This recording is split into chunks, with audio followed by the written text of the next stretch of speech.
Szanowni Państwo, nasze hasło to bezpieczna przyszłość Polaków. Ja pierdolę, kurwa!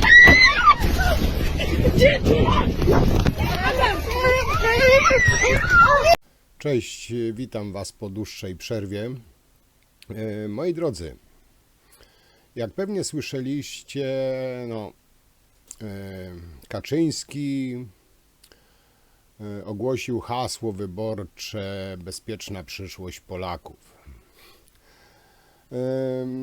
Wybaczcie, ale dla mnie osobiście facet, który po 74 latach życia nie umie zasznurować sobie butów, boi się sam wyjść z domu, mimo że sprawuje władzę, tak naprawdę taką realną władzę od 8 lat, który na spotkania wozi swój wierny fanklub, boi się przystąpić do debaty, armia policji ochrania go przed nie tyle nawet i Polakami, ale nawet przed samymi kobietami. A sprzedający hasło Bezpieczna przyszłość Polaków, to dla mnie osobiście jest to jakaś turbo masakra, po prostu żart tysiąclecia.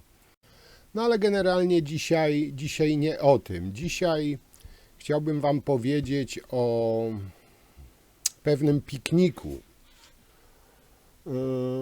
Pikniku, który odbił się szerokim echem, oczywiście wśród Polaków, nie w pisowskim Gównym Ścieku, bo tam o tym nawet, nie wiem, czy wspomnieli, czy tam nabąknęli, nie użyczy tego za grosz, a myślę, że jest to dość ważna sprawa i dlatego dzisiaj chciałbym się do niej odnieść. Jak pewnie wiecie, te całe pisowskie pikniki to nic innego jak polityczna kampania, wyborcza kampania PiS-u za nasze publiczne pieniądze, za pieniądze Polaków, bo też nie jest żadną tajemnicą, że PiS tak naprawdę przepisy prawa, zapisy konstytucji ma głęboko w dupie.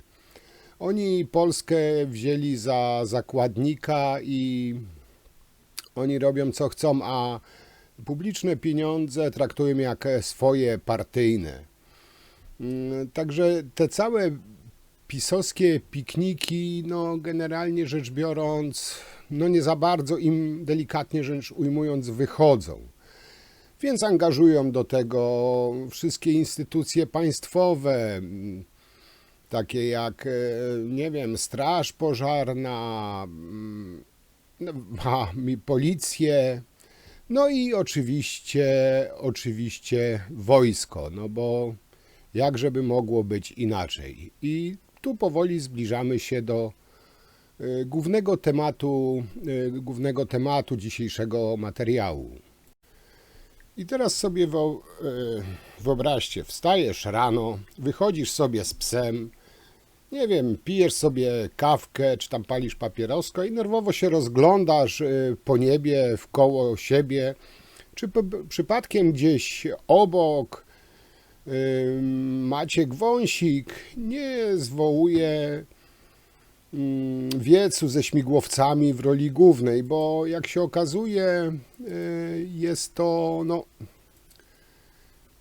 delikatnie rzecz ujmując, dość niebezpieczne. A dlaczego? Zaraz Wam to wszystko przedstawię.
No i w pizdu, i wylądował. I cały misterny plan też w pizdu. We got a Black Hawk down, we got a Black Hawk down. Jak wiecie, jest kampania wyborcza i no, różne są tematy poruszane, bardziej i mniej błahe. Teraz jest, można powiedzieć, na topie, no, że PO wygrało sprawę, że bezrobocie nie było 15, a 14 z czymś tam w 13 chyba roku, czy tam którymś.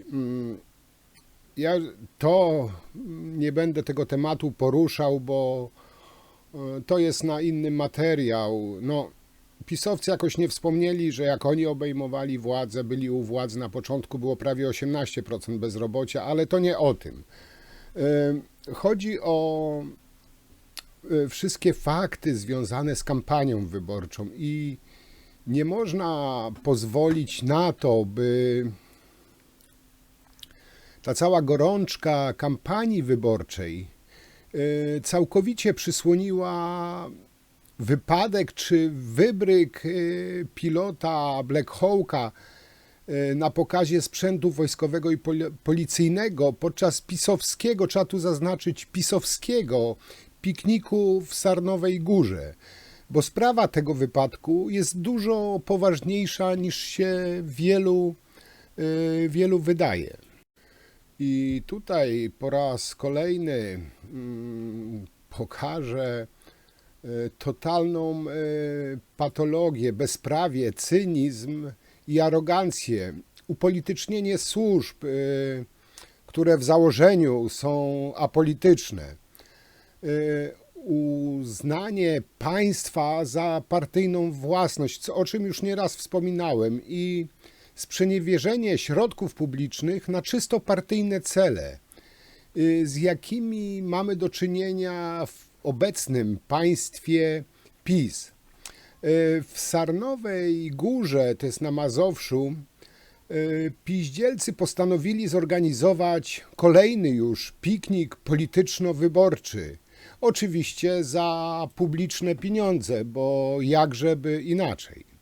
Ponieważ idea tych piknikowych spędów już, no, można powiedzieć, nieco spowszedniała, niewielu chętnych tam przychodzi. Straciła ten element świeżości i gromadzą one no, minimalną liczbę uczestników, więc PiS postanowiło uatrakcyjnić je pokazami sprzętu wojskowego i policyjnego. No bo czemu nie angażować do kampanii politycznej policji i wojska, prawda? No dla PiS-u to jest jak pstryknięcie palcem. I tym właśnie kierował się niejaki Jarosław Muchowski. To jest pisowski wójt gminy Sońk, który postanowił dodatkowo zachęcić okolicznych mieszkańców do udziału w tym plenerowym, nazwijmy to, spektaklu. No i w tym celu, moi drodzy, zwrócił się do swojego kolegi partyjnego, niejakiego Macieja Wąsika, ksywa ten, co lubi chłopców, który no patrzcie, jaki szczęśliwy traf, jest wiceszefem MSWiA i o delegowanie do udziału w tej imprezie policyjnego śmigłowca Black Hawka. Do tego momentu było, no umówmy się, że wszystko ok. Tak, tylko że do tego momentu, o którym mówiłem, no nic się jeszcze no tak naprawdę nie działo. Ale już od tego momentu zaczęło się dziać i to, moi drodzy, bardzo dużo. Dosłownie można powiedzieć wszystko, co się działo, było niezgodne z prawem obowiązującym w naszym kraju. Żeby ściągnąć widzów Na imprezę trzeba było przed jej rozpoczęciem zapowiedzieć udział w niej wyjątkowej atrakcji, jaką jest, a właściwie był na chwilę obecną policyjny Black Hawk. No i tak się stało. W ramach reklamy pikniku jego organizator Jarosław Muchowski zapowiadał. I teraz uważajcie, bo to jest kluczowe. Dzięki wsparciu Ministerstwa Spraw Wewnętrznych i Administracji oraz ministra Macieja Wąsika główną atrakcją tego dnia będzie policyjny śmigłowiec Black Hawk. I ma to o tyle duże znaczenie, że już po tym, jak śmigłowiec przywalił w przewody wysokiego napięcia, ten sam wójt gminy Sanok stwierdził stanowczo, że nic mu nie wiadomo o jakimś udziale Macieja Wąsika w wypożyczaniu właśnie tej maszyny. A w ogóle to on nawet nie wie, kto to jest Maciej Wąsik. Tak było. Tylko jakimś też dziwnym trafem nie potrafił wyjaśnić, w jaki sposób, skoro jego pomysł wypożyczenia, nazwijmy to śmigłowca, nie miał wsparcia z samej góry resortu MSWiA, jak mu udało się w ogóle ten śmigłowiec ściągnąć na ten cały pokaz lotniczy. Początkowo też szedł w zaparte również sam Wąsik, który na pytania dziennikarzy, czy wydał zgodę na udział policyjnego śmigłowca w tym pokazie lotniczym, odpowiadał, że wszystko odbywało się zgodnie z przepisami, a maszynę pilotowała świetna, doświadczona załoga. O tej świetnej i doświadczonej załodze powiem w dalszej części tego materiału, bo naprawdę jest też ciekawe. Ani słowa o swoim udziale w tej całej aferze. Potem zresztą okazało się, że ani jedno, ani drugie nie było prawdą i dopiero po jakimś czasie Wąsik przyznał, że to on załatwił udział śmigłowca w tym, nazwijmy to, feralnym pokazie, locie. Jak udało ustalić się dziennikarzom, bo tak zwana policja oczywiście nabrała wody w usta. Wszystko odbyło się na gębę. Wójt gminy Sońk nie wystąpił w ogóle z oficjalną pisemną prośbą do MSWiA o zgodę o udział śmigłowca w tej imprezie. Zadzwonił po prostu do Wąsika i pewnie zaproponował, żeby Wąsik w ramach swojej kampanii wyborczej wziął udział w pikniku. Wiceminister, który pomagał w sprowadzeniu na piknik policyjnego Black Hawka, broni decyzji, tłumacząc, że chodziło o wydarzenie patriotyczne. Tylko patriotyzm chyba nie wymaga latania nisko nad głowami ludzi i zrywania części linii energetycznych. Do tego śmigłowiec będzie uziemiony i trzeba zapłacić za jego naprawę. A to będzie kosztować. Paweł Sząc. Piknik z udziałem polityków, policyjny Black Hawk i niebezpieczny manewr, który mógł zakończyć się tragedią. Zdarzenie bada prokuratura okręgowa w Płocku, gdzie pracują śledczy wyspecjalizowani w prawie lotniczym. Sprawdzają, czy załoga sprowadziła bezpośrednie niebezpieczeństwo katastrofy lotniczej. To przestępstwo, za które grozi nawet 8 lat więzienia. Zostaną zbadane wszystkie okoliczności w tym postępowaniu, przede wszystkim merytoryczne, kwalifikacje pilotów, przeloty, plany lotów, przede wszystkim sposób zorganizowania imprezy. Przylot policyjnego śmigłowca do Sarnowej Góry zorganizował wiceminister spraw wewnętrznych Maciej Wąsik, który chce startować do Sejmu z tego regionu. Pomagałem w poprzednich latach, pomagałem w tym roku i będę pomagał w przyszłych latach organizować uroczystości patriotyczne. Organizację pokazów latającego sprzętu regulują przepisy. Jeżeli ma być pokaz, to wtedy trzeba to zgłosić do ULC-u. Trzeba przygotować program pokazu. ULC musi to zatwierdzić. Eksperci zwracają uwagę na szereg błędów. Nie zabezpieczono samego startu. Ludzie stali zbyt blisko śmigłowca, a wzniesione przez podmuch przedmioty mogły wywołać obrażenia. Do bardzo niebezpiecznej sytuacji doszło chwilę później. Pierwszy raz widziałem coś takiego, żeby pilot przelatywał nad nisko nad głowami tak wielkiej masy ludzi, rzeszy ludzi. To się w lotnictwie nie zdarza, a przynajmniej ja nie widziałem czegoś takiego i obym to widział ostatni raz, bo zdarzać się to nie powinno. Jest to niezgodne z przepisami. Minimum 300 metrów nad ludźmi i 150 metrów nad przeszkodą. Na takiej wysokości powinien lecieć śmigłowiec. Ten był tak nisko, że ściął instalację odgromową linii wysokiego napięcia. Potem odleciał, wbrew procedurom. Powinni natychmiast w okolicy tego miejsca, z którego startowali, wylądować.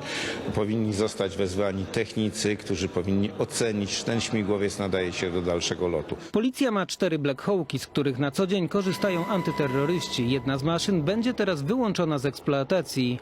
Opozycyjny senator z Komisji Obrony twierdzi, że koszt naprawy śmigłowca to około 3 milionów złotych. Wymiana wirnika, łopat.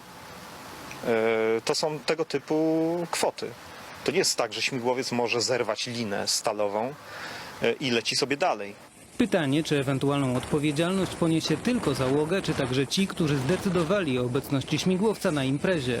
Czyli tak, wójt zaprosił swojego kumpla Wąsika na tą swoją imprezę. No, zrobi tam sobie kampanię wyborczą, tylko niech weźmie ze sobą śmigłowiec Black Hawk, bo to bardzo podniesie zarówno prestiż, jak i atrakcyjność pisowskiej imprezy, bo tego inaczej nazwać nie można jak pisowską imprezą. Ale żeby widzowie nie mieli wątpliwości, komu zawdzięczają taką podniebną atrakcję, to organizatorzy wyraźnie powiedzieli, że jest to zasługa pana Macieja Wąsika, kandydata do Sejmu z list PiS. Wąsik zresztą też się nie pofatygował, żeby wydać pisemne polecenie udziału śmigłowca w pokazie sprzętu wojskowego i policyjnego. Zapewne zadzwonił tylko do dysponenta maszyn i wydał mu najzwyczajniej rozkaz, tak jak to się robi w pisowskich standardach. Tak naprawdę diabli wiedzą, czy w związku z tym, że nic nie zostało załatwione zgodnie z procedurami, wylot śmigłowca z bazy, czy w ogóle ten wylot śmigłowca z bazy odnotowano w jakikolwiek sposób. Tak, dla niektórych pewnie to się w głowie nie mieści, no ale już nieraz się przekonaliśmy, że tak właśnie działa państwo PiS. I nikt by się o tym nie dowiedział, gdyby nie te cholerne przewody wysokiego napięcia. Wąsik brylował na pikniku, wójt gminy by się wypromował, wybory samorządowe też za pasem. No cóż, stoi na przeszkodzie wydać trochę publicznego grosza, żeby się wypromować, prawda? Zdobyłby u Wąsika punkty, wspólne fotki, uściski dłoni, w górze latałyby sobie Black Hawki, widzowie by byli zachwyceni, no żyć nie umierać. No i a to oczywiście wszystko na koszt durnych polskich podatników. No ale stało się inaczej, no stało się jak stało. Tego szczegółu w wypadku zapewne znacie, bo słyszeliście o tym, więc nie będę się na ten temat zbytnio rozwodził. Już dziś wiadomo, że liczba procedur, przepisów, które złamano, jest wprost porażająca.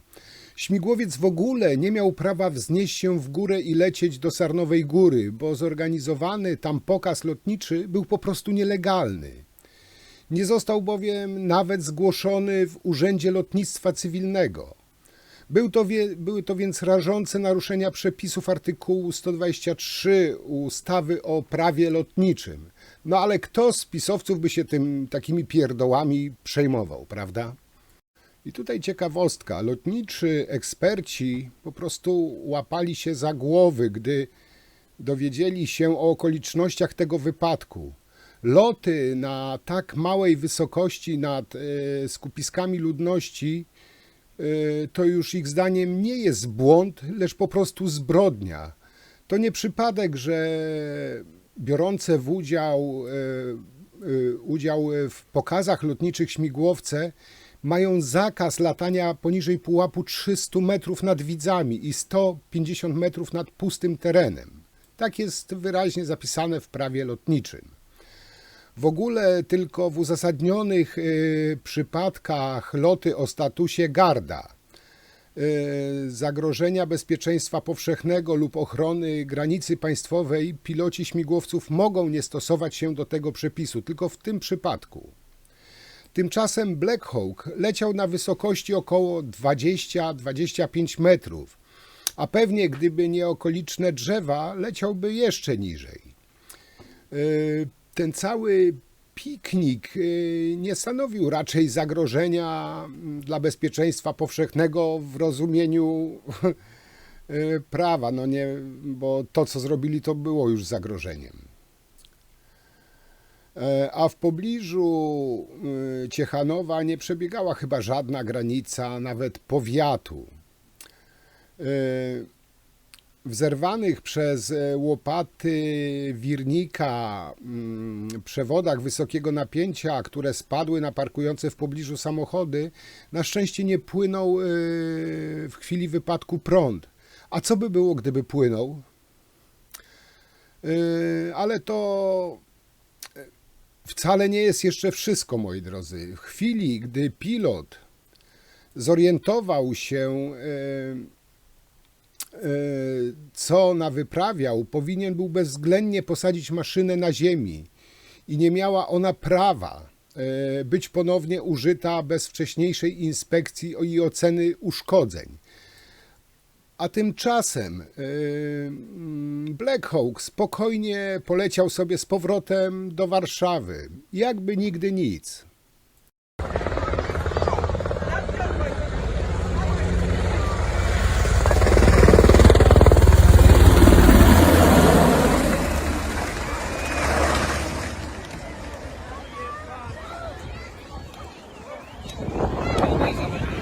Czyli inaczej rzecz ujmując, lecąc sobie dalej do Warszawy, nadal stwarzał wielkie zagrożenie, o którym jakoś nikt nic nie mówi.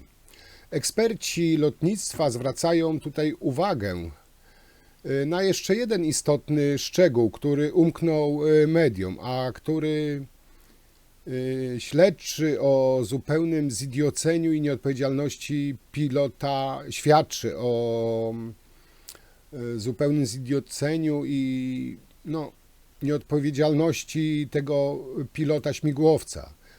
Do wypadku nie doszło wcale w trakcie jakichś trudnych, podniebnych akrobacji. Pokazy lotnicze już dawno się skończyły. Black Hawk wystartował około 17 do lotu powrotnego do Warszawy. Wygląda więc na to, że pilot postanowił dać widzom ostatni tego dnia show i jednocześnie poczuć uderzenie adrenaliny. I wartym około 80 milionów śmigłowcem chciał jeszcze zaszpanować i pokazać, jaki to z niego jest wielki chojrak. Identycznie jak tacy, nie wiem, gówniarze idioci, którzy by zaimponować panienkom i nieco się dowartościować, ruszają z piskiem opon swoimi brykami spod świateł na skrzyżowaniu lub podczas nielegalnych ulicznych wyścigów. Tyle, że te bryki warte są raptem kilkadziesiąt lub kilkaset tysięcy. No i są własnością tych gówniarzy lub ewentualnie ich rodziców, a nie własnością państwa. I teraz przejdę do pilota tego śmigłowca. Media szybko wywęszyły, że tym pilotem, chojrakiem, był nie kto inny jak Marcin G. Bardzo interesująca osoba i tutaj też chcę tej osobie poświęcić kilka, że tak powiem, minut.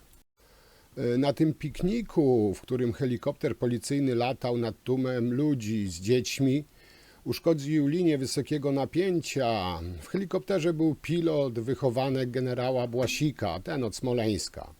W 2009 roku został skazany na 2 lata więzienia za naruszenie procedur i doprowadzenie do rozbicia helikoptera oraz zabicie drugiego pilota i ciężkiego zranienia nawigatora. Kamiński, Wąsik, Szymczyk powołali tego, można nazwać chyba przestępcę, mordercę szefa, na szefa szkoleń pilotów policyjnych. Ten skazaniec został szefem szkoleń. No, upadek chyba niżej się nie da, ale no, do konkretów, do szczegółów, bo to taki wstęp. Zdobyte przez dziennikarzy informacje no, naprawdę są szokujące. Tak jak wspomniałem, w 2009 roku wyłącznie przez własną głupotę i brawurę spowodował katastrofę pilotowanego przez siebie wojskowego śmigłowca Mi-24 pod Inowrocławiem, w której śmierć poniósł drugi pilot. Raport na temat jego błędów, zaniedbań był no, podobno miażdżący. Został skazany na 2 lata więzienia w zawieszeniu na 5 lat. Po czymś takim nie powinien mieć nawet prawa zbliżania się do czegokolwiek, co potrafi latać.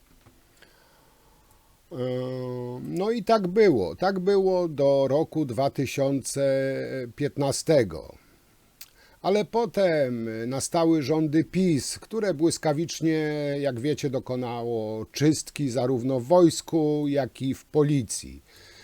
No i trzeba było kimś obsadzić te zwolnione kierownicze stanowiska. No a że PiS miało fachowców jak na lekarstwo, nadal ma, więc obsadzili etaty, no kim popadnie. Ludźmi niekompetentnymi, także takimi z wyrokami sądowymi. No takich to paru znamy, prawda?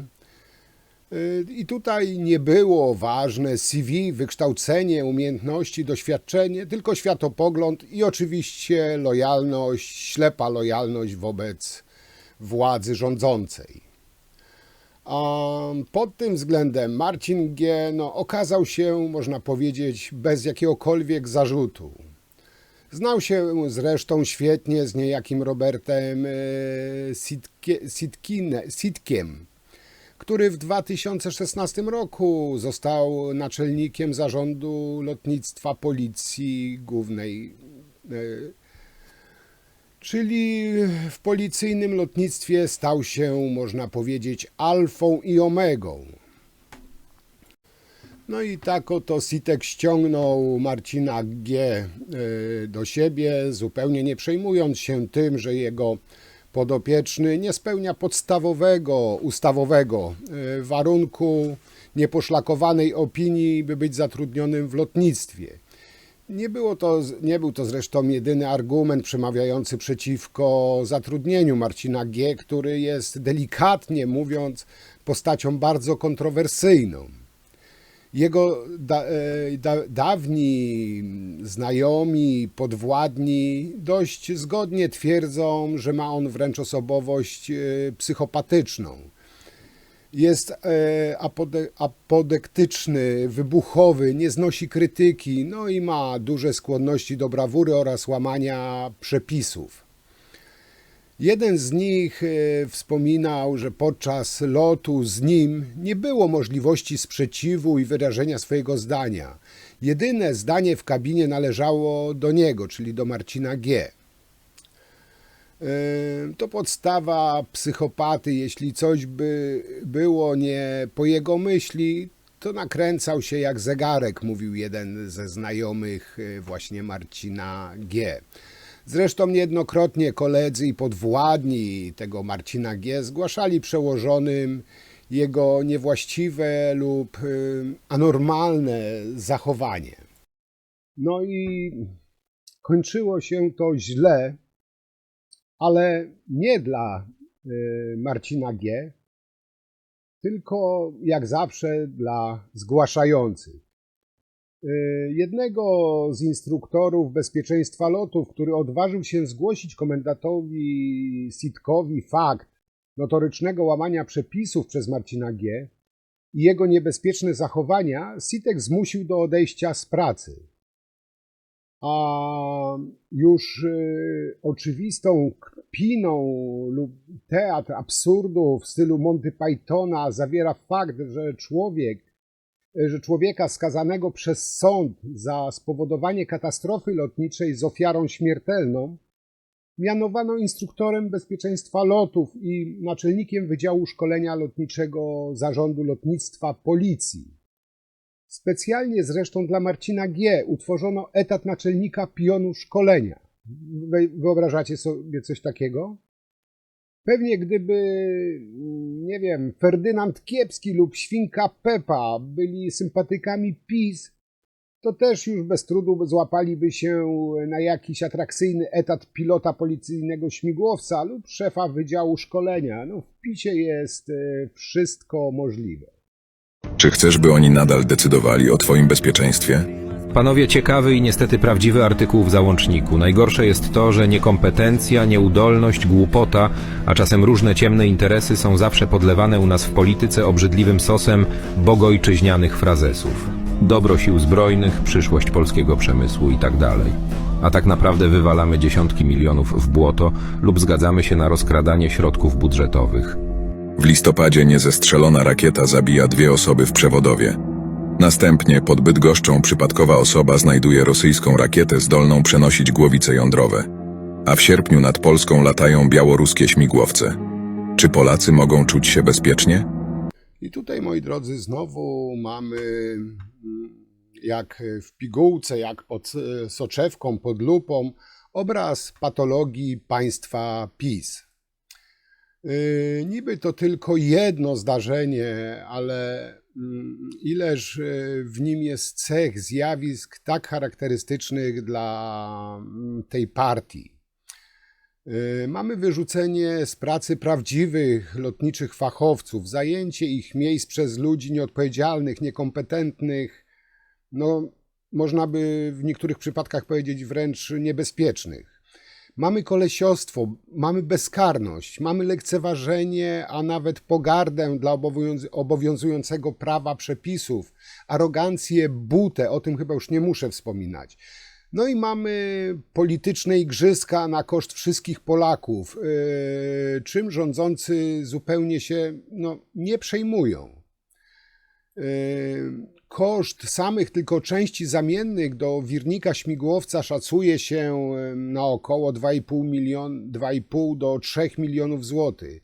Koszty robocizny, a także naprawy szkód w poszyciu maszyny nie zostały jeszcze oszacowane.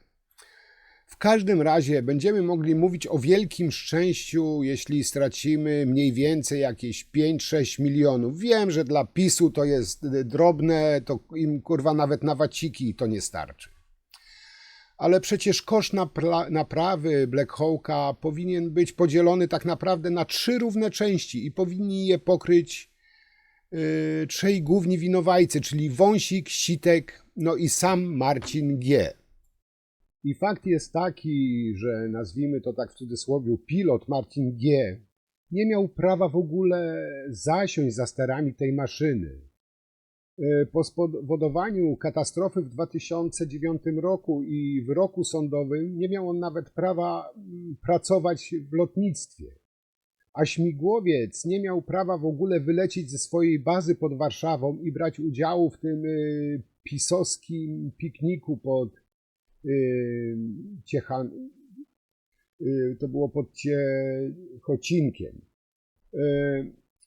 Wydawało się, że po zdemolowaniu przez komendanta Szymczyka przy pomocy granatnika gmachu komendy głównej tak zwana policja nie jest już w stanie niczym zaskoczyć, ale tutaj przyznaję się do błędu, potrafią zaskoczyć.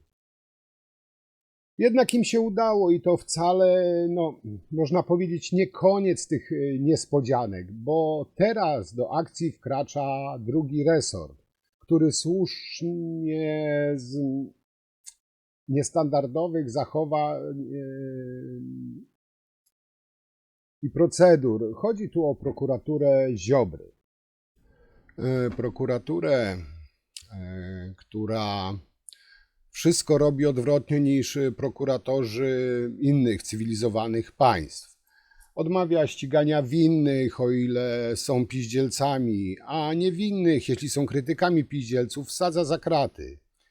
Tu się dopiero zacznie, moi drodzy, cyrk. Można sobie wyobrazić przesłuchanie przez pisowskiego prokuratora, starannie wybranego oczywiście przez Ziobrę, przesłuchanie takiego na przykład Wąsika. Pewnie obaj panowie, popijając whisky i paląc cygara w gabinecie Wąsika, będą ustalać wszystkie szczegóły wypadku. Okaże się, że jedynym winnym był dystrybutor z bazy policyjnych śmigłowców pod Warszawą, który na swoje nieszczęście nie ma na swoją obronę żadnego pisemnego polecenia wysłania śmigłowca na ten pisowski piknik. Zresztą doskonale wiemy po Błaszczaku, że pisowcy nie zawahają się oskarżyć mundurowych, byle ratować swoje dupy. Tak, Błaszczak oskarżał generałów, żeby siebie wybielić. Mało tego, może się nawet okazać, że za jedynego winnego zostanie uznany Tusk. No bo przecież, jak wszyscy wiemy, Tusk jest dobry na wszystko. I tak na zespół pisowskich prokuratorów znajdzie prośbę wójta gminy Sońk o przylot policyjnego śmigłowca na pokazy lotnicze, która nigdy nie została napisana. Znajdzie się również pisemna zgoda Wąsika oraz pisemne rozkazy wylotu maszyny z Warszawy. Nawet lot na wysokości 10 razy mniejszej od wymaganej i zaczepienie o przewody da się jakoś usprawiedliwić i wytłumaczyć. Wystarczy, że tę linię wysokiego napięcia wybudowano albo modernizowano w czasach rządów PO i już mamy winnych. Platforma wszystko, co robiła, wiadomo, robiła źle. Dlaczego więc akurat przewody elektryczne mieliby powiesić na właściwej wysokości? Wisiały po prostu za nisko i dlatego ten śmigłowiec zahaczył. I to jest bezpodstawne. Pisowcy na pewno znajdą winnego, bo też są z tego znani, że wszyscy wkoło są winni, tylko nie oni.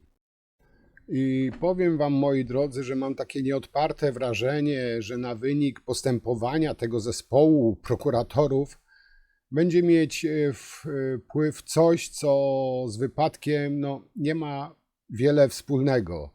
Chodzi o jesienne wybory i układanie list PiS. Tak naprawdę Ziobro ma w ręku kolejną kartę do szantażowania Kaczyńskiego, w którym w żadnym wypadku nie może poświęcić Wąsika, bo Wąsik i Kamiński wiedzą o swoim prezesie tyle, co Ziobro. Więc Wąsik może spać spokojnie. Do wyborów opinia publiczna na pewno nie dowie się o żadnych szczegółach śledztwa lub prokuratorskich zarzutach. Jeśli pisowscy prokuratorzy chcą to nawet biegłego w zakresie kartografii, choć jest ich w Polsce dziesiątki, potrafią bezskutecznie szukać przez kilka lat. Tutaj przypomnę sprawę Andruszkiewicza. Więc na razie będziemy mieć tak naprawdę grę na zwłokę, jak w przypadku tych dwóch policjantów, którzy chcieli bzyknąć sobie młodziutkie dziewczyny w lesie, ale przeszkodziło im te lewackie przydrożne drzewo. W każdym razie pewne jest, że jeśli PiS jakimś cudem utrzyma się przy władzy, to śledztwo będzie trwać tak długo, jak długo będzie trwać władza PiS. I to nie podlega, można powiedzieć, żadnej wątpliwości.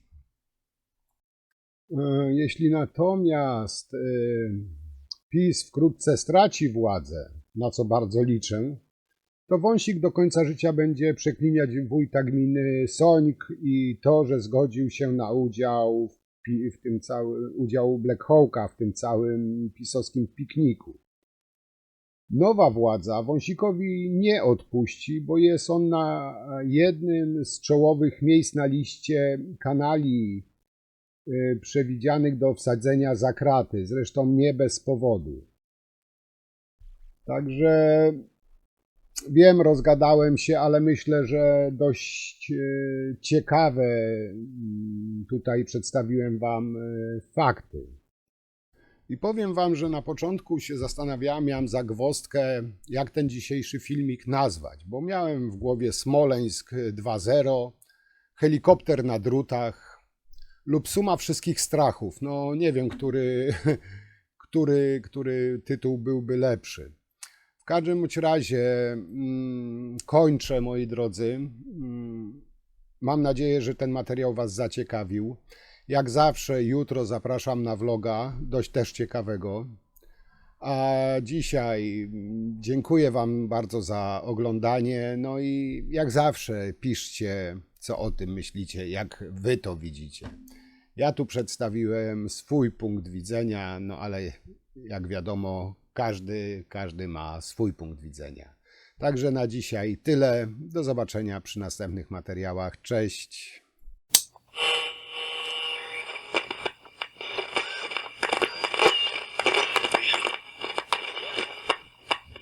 Jak śmie Kaczyński mówić o bezpiecznej przyszłości Polaków, jeżeli 1 800 000 ludzi, w tym 350 000 dzieci, żyje w skrajnej biedzie? Wie pan, co to znaczy? To znaczy, że na członka rodziny jest mniej niż 600 zł. Ja panu coś powiem. Ja jestem chory na serce. To nie jest tajemnica wielka. Politycy zresztą powinni być transparentni.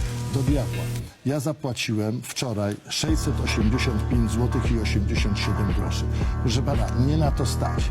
Ale jak patrzę na te 1 800 000 ludzi, którzy mają 600 zł na członka rodziny miesięcznie, i Kaczyński ma prawo powiedzieć, że on buduje bezpieczną przyszłość. 14 milionów ludzi nie ma dostępu do transportu publicznego. No właśnie. 14 milionów Wybiorę ludzi. ten jeden.